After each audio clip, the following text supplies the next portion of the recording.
Assalamualaikum warahmatullahi wabarakatuh. Di sini kami dari kelompok 7 akan mempresentasikan makalah yang berjudul Perencanaan dan Pengembangan Tes pada mata kuliah model penilaian kelas yang diampu oleh dosen Ahmad Kusaini. Langsung saja, yang pertama silahkan kepada Mbak Dea untuk disampaikan. Masuk ke pengertian tes, yaitu istilah tes diambil dari kata testum, suatu pengertian dalam bahasa Prancis kuno yang berarti piring untuk menyisihkan logam-logam mulia. Ada pula yang mengartikan sebagai sebuah piring yang dibuat dari tanah. Seorang ahli bernama James pada tahun 1890 telah memperkenalkan pengertian tes kepada masyarakat melalui bukunya yang berjudul Metal Test and Measurement. Selanjutnya di Amerika Serikat, tes ini dikembangkan dengan cepat sehingga dalam tempo yang tidak begitu lama, masyarakat mulai menggunakannya. Jadi, tes adalah alat atau prosedur yang digunakan untuk mengetahui atau mengukur sesuatu dalam suasana dengan cara dan aturan-aturan yang sudah ada. Masuk ke tahap penerapan tes. Tahap penerapan tes yaitu 1. Menentukan atau merumuskan tujuan tes. Yang kedua, mengidentifikasi hasil-hasil belajar yang akan diukur dengan tes itu. Dan yang ketiga, menentukan atau menandai hasil-hasil belajar yang spesifik. Yang keempat, merinci mata pelajaran atau bahan pelajaran yang akan diukur dengan tes itu. 5. Menyiapkan tabel spesifik atau semacam blueprint. Yang terakhir, menggunakan tabel spesifik tersebut sebagai dasar penyusunan tes. Melanjutkan video dari Mbak Dea, sekarang kita masuk ke poin C, yaitu tahapan pengembangan tes. Nah, tujuannya yaitu untuk memperoleh hasil tes yang valid sehingga hasil ukurannya mencerminkan secara tepat hasil belajar siswa.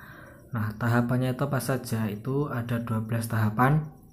Yang pertama yaitu menentukan tujuan tes. Nah, seperti tes yang dibuat untuk bertujuan untuk mengadakan UN dan lain-lain.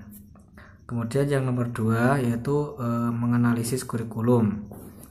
Tujuannya yaitu untuk menentukan bobot setiap pokok bahasan yang akan dijadikan dasar dalam pembuatan soal.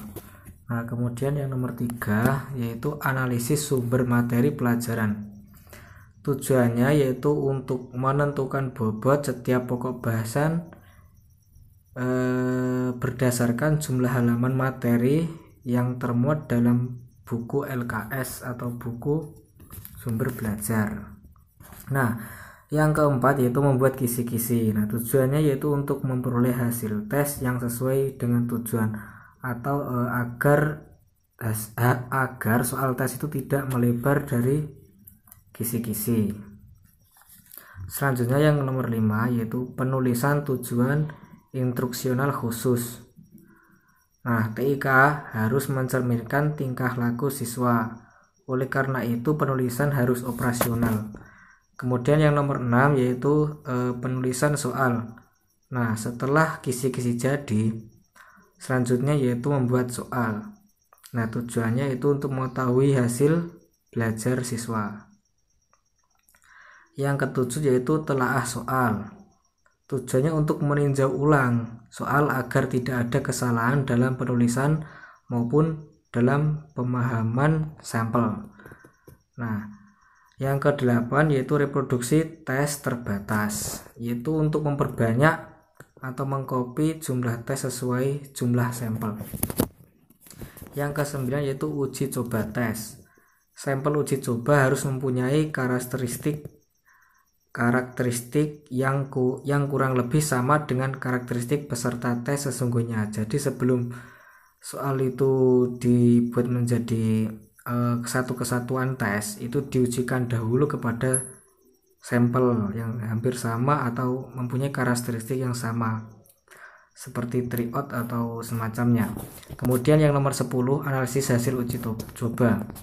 Tujuannya yaitu untuk mengetahui tingkat pemahaman terhadap soal tes terkait tingkat kesukaran dan fungsi pengecoan. Yang nomor 11 yaitu revisi soal-soal yang valid berdasarkan kriteria validitas empirik dikonfirmasikan dengan kisi-kisi.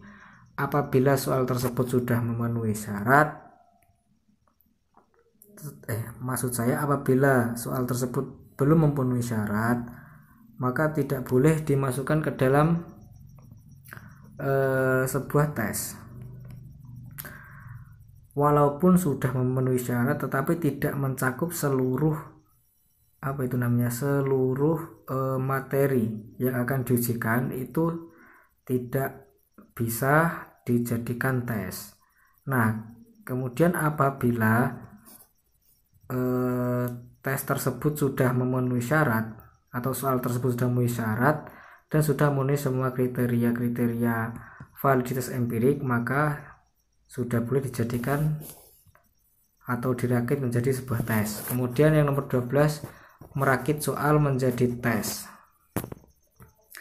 Nah, soal-soal diurutkan dari yang mudah sampai ke yang tersulit. Kemudian untuk poin yang terakhir yaitu pembuatan kisi-kisi tes. Nah, kisi-kisi tes pengertiannya dahulu ya. Kisi-kisi tes adalah suatu format berbentuk matriks yang memuat informasi untuk dijadikan pedoman dalam membuat soal.